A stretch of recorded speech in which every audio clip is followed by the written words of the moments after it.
Welcome in. I've had very many people inquiring about my name change, how this came about, and I knew I would talk about this eventually. I've spoken with individuals here and there about this process, and it's a very special one to me, and for sure sacred. This transformation has come about. It is not just on a whim. I can promise you that. I've been involved in deep higher self embodiment work for many years. And well, I would say that really I deepened and became more, I was able to find more of a focus and a system in how to do this work in a more refined fashion, beginning in 2020.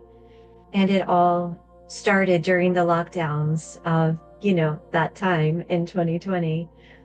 And I kind of out of rebelliousness and frustration for so many people living in my home, no longer having privacy as an artist, a musician, my ability to be quiet and in my own space to think and compose music and create art became impossible.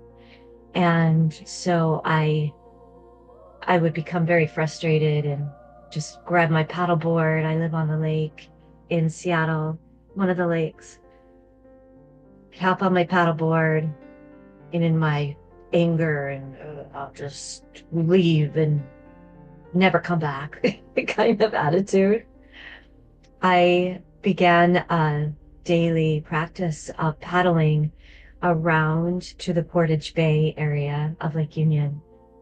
And on that side of the lake, there's this beautiful nature preserve.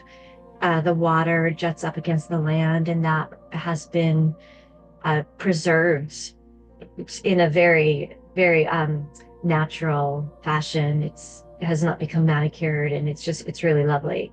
It's very pristine in trees and birds that are native to Seattle. And as I began this practice daily, not thinking it as a practice, but as I must do this for my own sanity, it became a practice I'm going to lose the word practice. It became my routine and became such a looked forward to venture for me at venturing out and meeting up with this beautiful scene that I began to call my cove. And though I knew it wasn't mine personally, it was my sanctuary that I would go to, and it became very, very sacred to me. And I treated it as such. And after going there for several days, paddling over, I would get to a certain point where I was just about to go under the 520 bridge, and I stopped, and I found myself asking this beautiful piece of land, water, trees, and this inlet where the water met the land, if I could enter her gates. Kind of spontaneously happened that I did that, but I could feel in my heart how important and sacred this space had become in my life, and how it had become my refuge and my sanctuary. And I began to treat it as literally my temple and sanctuary that was saving me from my insanity. And the very first time I stopped and asked this question, may I enter your gates? I telepathically received a really warm, very soft, gentle, of course you may. And I was a little taken aback, though not completely, because I had prior to that been experiencing telepathic messages from my favorite tree that I had been sitting with for several years. So grateful and with tears in my eyes receiving this message, I paddled on, and my practice had become my routine. It's not a practice. I mean, technically, that's what we call it. So beyond a practice, that sounds so utilitarian and start and human. It was finding my natural flow as a human being again. It was rediscovering what it is to be human living on planet Earth. I started seeing, feeling what I can best describe as being natural to being a human being, being able to interact and communicate with the earth that provides life for us every day. And I had already from the get-go, I would paddle in to this what I call the cove, to where the water would get pretty shallow. And so I wouldn't wander off, the board wouldn't be drifting off very far. I could lie down on my paddleboard and I would imagine myself becoming one with the water that I was on. And it didn't take long that I could actually feel myself becoming one with the water. And it was so incredible to have that experience. And so I would lie there for just, however long. It felt great. And then when I would decide to open my eyes, I would begin singing, I mean, goofy, what I would consider cheesy sounding songs, but they were so authentic from my heart. And it didn't matter because nobody was there to listen and hear my cheesy songs, but it felt good. And I would sing, I love you to the water and to the birds. And I could see birds flying over me, and I would sing my gratitude to them and make up cheesy little lyrics. Again, I should stop saying cheesy. I was being authentic. I felt like a 6-year-old girl enjoying nature in such an innocent, sweet, fresh perspective. So not only did I feel connected to my youth again, I deepened my connection with the water, with the trees, with the birds. And when I would sit up, I would just continue to sing.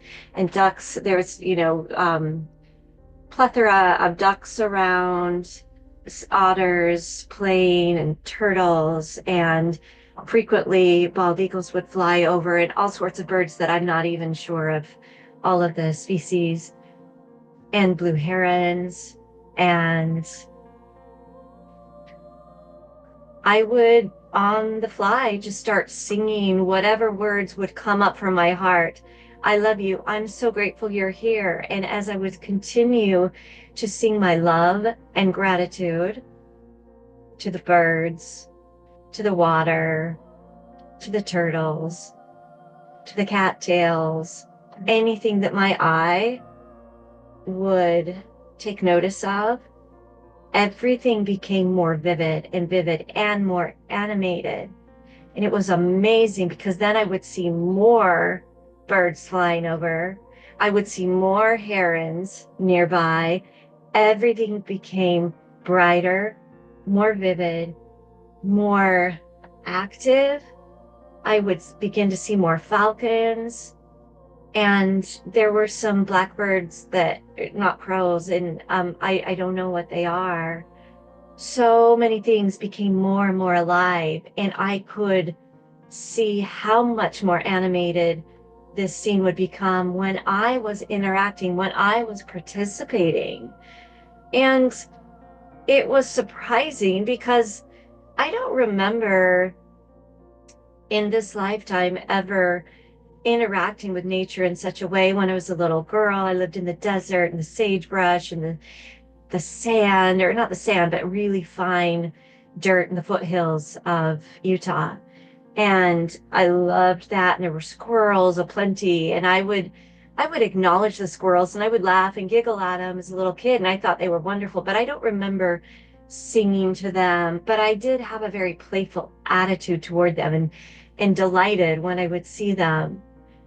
So as an adult, being able to reconnect with my child self like that and find my joy and my glee in Mother Earth, and being able to, as an adult, seeing my love, it really brought me back to my youthful, innocent self, very playful, and continually, day after day after day, as I continue to interact with Mother Earth this way, she would interact back. It was obvious that my interaction with Mother Earth was responding.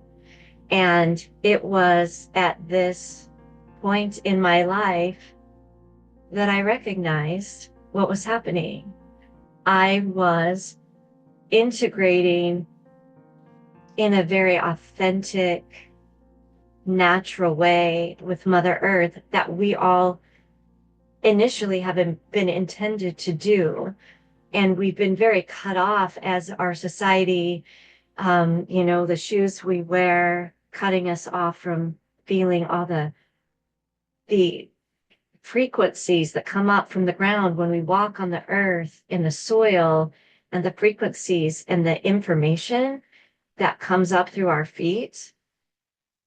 It's life changing.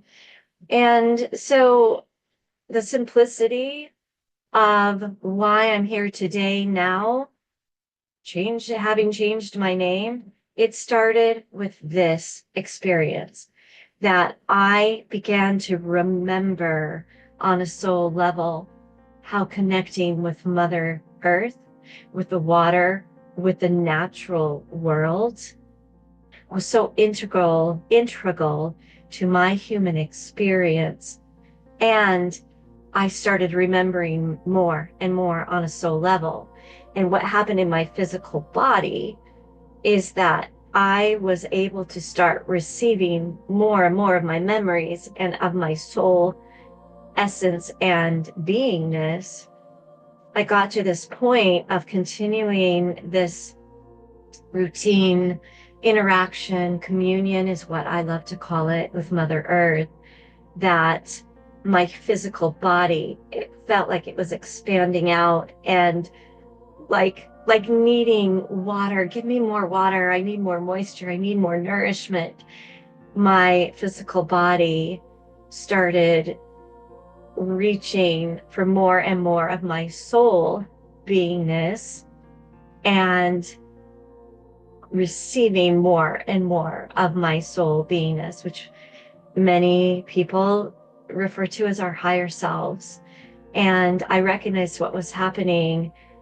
My physical body was able to clear out more junk. I did a lot of detoxing old energies. I did a lot of work clearing old wounds stored in my fascia, in different places in my body that were aching, and releasing a lot of traumas that I had carried since very young age. And as I cleared out more from my fascia, my tissues, I was able to receive more of my higher self, soul essence. And there came a point, it was kind of a crossover, kind of like a dream at first, and then it became more and more vivid. I was able to physically, or not physically, but through my third eye, I could actually see more of my own soul essence that was starting to integrate deeper within my physical body. And as I recognized more and more of me, it was like a telepathic communication. I could see the larger essence of me. I'm not saying that my soul name is Isabel Avian. However, this bigger aspect of me that I was able to reach for and see and feel and begin to integrate into my physical body, she telepathically was showing me, I am Isabel Avian. We're of the same soul. She's not somebody else. She's not a different entity. She's more of my true, authentic soul, self, nature, essence. And I feel like a stepping stone into even a greater portion of my higher self. And I feel like kind of like, when we eat, we can only take in so much and then we have to digest and then, and then we'll feast again. I feel like that's where I'm at as an analogy for for why I am integrating and how I am integrating Isabel Avian. She is me. We are of the same soul, and she is more of me. And I am so ready and grateful to have this larger aspect of me integrating and working in this physical body. There are so many changes happening on our planet, so many beautiful, purifying energies coming in from our sun, from the celestial realms. So many spiritual teachers are speaking of this. Not to repeat so much what other people are saying, my own experience has also been receiving these solar messages coming in. And as I continue to visit Mother Earth during the cooler months, I don't really so much go out on my paddleboard, but on the land side, which is a very forested, beautiful preserve, I'm able to go in there. So on the other side of the sacred cove that I used to visit, I now go to the land side of it and sing with Mother Earth. And this is just the beginning of my sharing many experiences that have come because of my willingness to commune with Mother Earth like this. I mean, it's changed my life. And so much so that I've changed my name. Still me. It's more of me. Um, I I hesitated for a few years to talk much about this experience that was happening because it's not very common. I'm sure any of you watching know that. However, this is this is a thing. More and more people, if you take notice, more and more people are embodying more of their higher selves. You will see many, many people going through the same process. I'm not unique. We all are human and have this capability of receiving more of our divine essence, presence. And the beautiful thing is we're at a place in human evolution that we are being given all the tools to use. And my encouragement is start with Mother Nature. She is such an incredible teacher. I have learned so many, it's more like remembered. I've remembered so many things about who I am, why I am by visiting Mother Earth and putting my feet down in the soil, and the messages that come up through the soil then flow up through my body. And pretty soon my mind is able to interpret them and my heart is able to interpret them. And like I said, I'm one of many, many people going through similar processes. For me, communing with Mother Earth has been the quickest way for me to experience this phenomena. And I'm looking forward to hearing more people talking about their experience, similar ways. Um, this also has brought me to just wanting to share this information with anybody willing. And I offer one-on-one field trips. You can call me, you can text me and set up a day and we can go have an immersive together. I've started offering this for clients and I've had a few takers so far, and I'm looking forward to more being interested and willing. It's a life changer. And if you have been desiring to know more of who you are and why you are, and remember more and more and more, I'm very happy to work with you. We all are entitled to remembering who we are. And we all have Mother Earth right here accessible to us. So she wants us to connect with her. She wants us to remember how vital she is in our experience living on this planet. And she's so accessible to us that we take for granted. And I could go on and on. I'm going to end here today. Thank you for listening. If you have any interest, really message me. I don't try to make a lot of money out of, oh, I'm going to go connect you with Mother Nature. That's not what I'm about. It's really important to me to help others find more of their authenticity, find more of who they always have been and maybe have forgotten temporarily. And I love to point people in the direction of how to commune with Mother Nature, to open up those channels again for yourself, and to be amazed at what happens in the process. Thanks for listening. So much love to you.